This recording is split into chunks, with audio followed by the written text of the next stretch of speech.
what it is. Firstly, thank you so much for having me here. As ma'am introduced well, I'm a computer science student at Pandit Deendayal Energy University. And before I'm a student, I'm just a 19-year-old kid trying to figure out myself in this entire noise. And I'm not an expert here, as all of you are, but I'm here who's an expert on being a teen.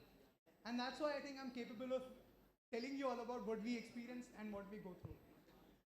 Just to give a little bit of idea of how online we really are, I'll tell you that I sit in object-oriented programming class with my hand below the table, and I chat GPT the entire lesson, explain me this particular concept, and when ma'am asked me what exactly are you doing, I would say, ma'am, I'm chat GPTing what you're teaching.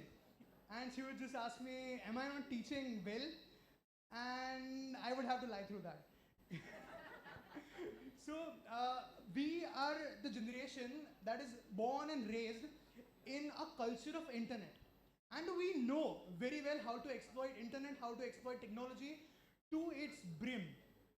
But somewhere along the lines, as Sia very well mentioned in her context, we are quite confused, and we become prey to these massive organizations profit making scheme, and somehow we end up far away from where we really wanted to go. And I like to focus on three key features of what are the problems that we're facing because of internet. And I would just say that this is important because because we're the first generation which is an experiment in being raised in complete what should I say surroundings of internet, social media, and artificial intelligence. So three things that I want to focus on today are firstly the loneliness which we ironically face in the world of social media. Secondly, the attention deficit that we focus in this hypersensitive world. And thirdly, the lack of cognitive development that we face in a world of artificial intelligence. So I like to, firstly, someone told me that here we have pediatricians and doctors. So I just like to raise a hand if you have watched this movie called Inside Out. Alright, wonderful. So Inside Out is a movie by Pixar Animation, which is one of the most heart-touching movies on mental health, especially on the mental health of teens. And I think I've made my entire presentation using mock-ups and pictures from that because I think that feels very relevant and useful for that. So, firstly, yes, the first problem that we're facing is loneliness in this hyper-connected world.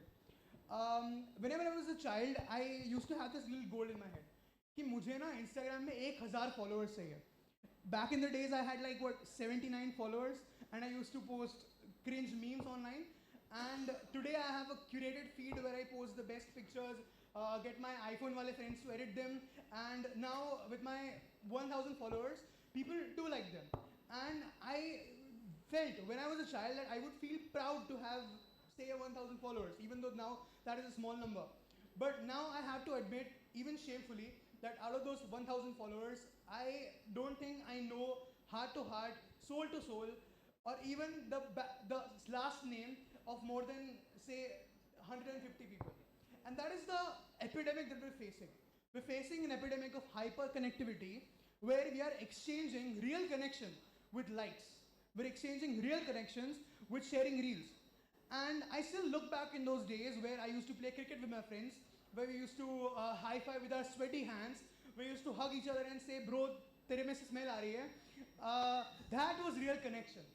And now we're just living in some God forbid what world of social media where we just don't know who we are talking to, where we don't know who the real person is.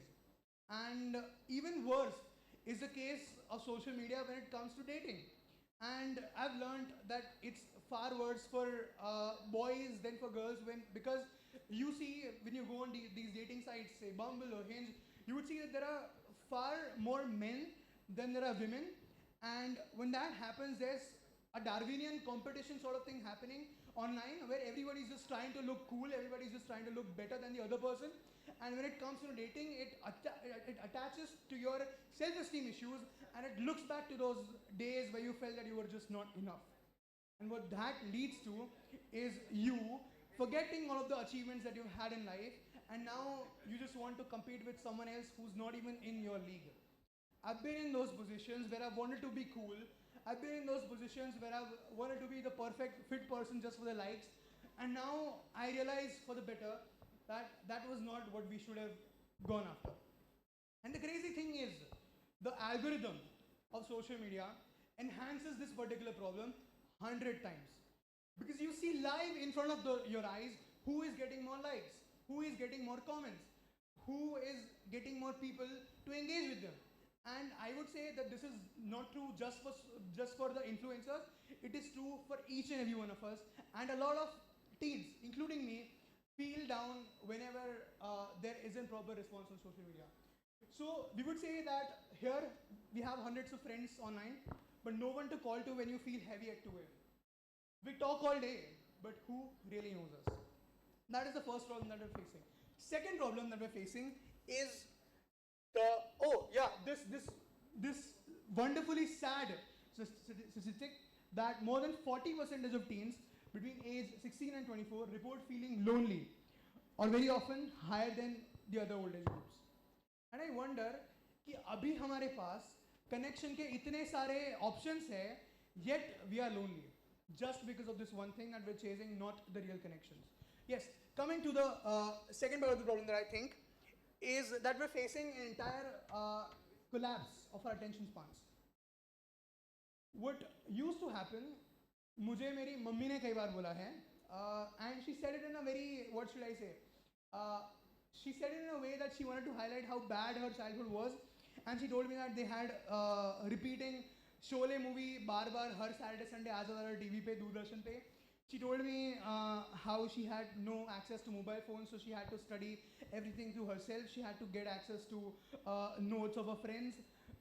She told me how whenever they used to have a competition, सारे लोग team up करके they used to go and enjoy this entire thing. And now I feel that we are just lost. We don't get access to these pure human moments. You would see every teen, अगर कभी metro में बैठो, you would see every single teenage person there is just scrolling their phones, doing this, and we have, sadly, a word for that, that is doom scrolling. And I would like to nerd out a little here. And I guess all of you would know that the nucleus accumbens is the source of dopamine in our brains. And that source of dopamine to me is like a lemon. If you squeeze it hard, it'll drain out. And हम लोग सुबह उठ के क्या करते हैं? We check WhatsApp, we scroll through reels, we chat to our friends, and that squeezes the entire dopamine circuit of our brain so hard that whenever we sit down to study, whenever we sit down to talk to our parents, whenever we sit down to have food, all of that stuff sounds and feels so boring. And I feel we need to fix that. We need to fix our way of interacting with internet. We need to fix the way that we have addicted ourselves with it.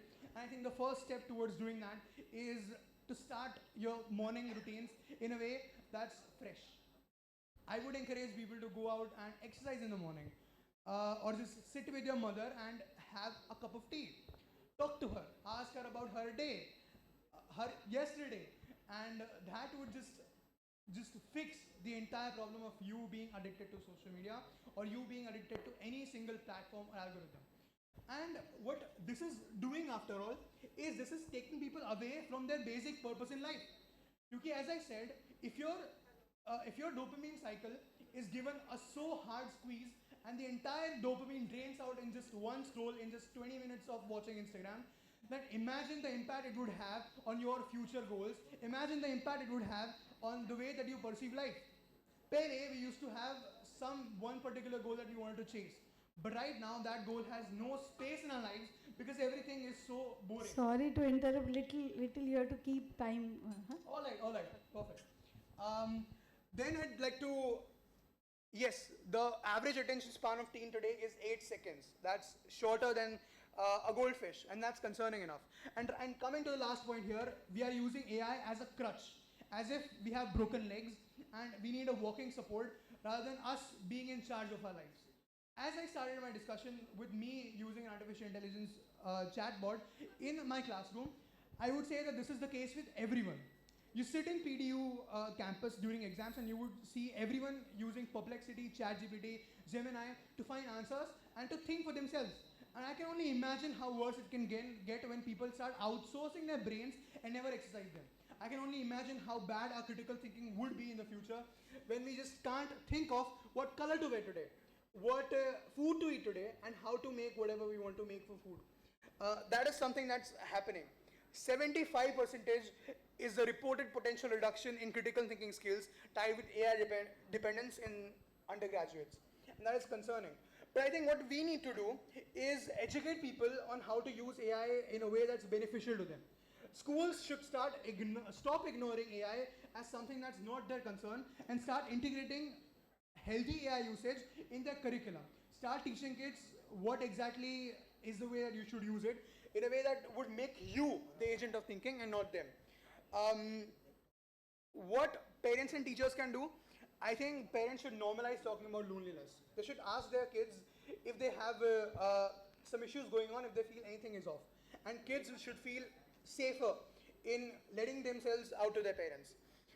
Parents should encourage hobbies and other extracurricular pursuits because that is where we go and make real friends. That is where we go and make real connections. And if they don't allow that, they think that we should just focus on studies, then kids are going to be more and more lonely in the future only. And the last thing that I want the government and technological sphere to do is something that Australia has done already. Ban the social media usage for teens for a particular age. There should be an age restriction in social media so that only those who have come to terms with proper cognitive growth can get access to that. And fund real world spaces where teens can come up and just be together, enjoy life, and all of that. And this is the challenge that I leave to you adults. Don't just protect us, design the world so that we can protect ourselves.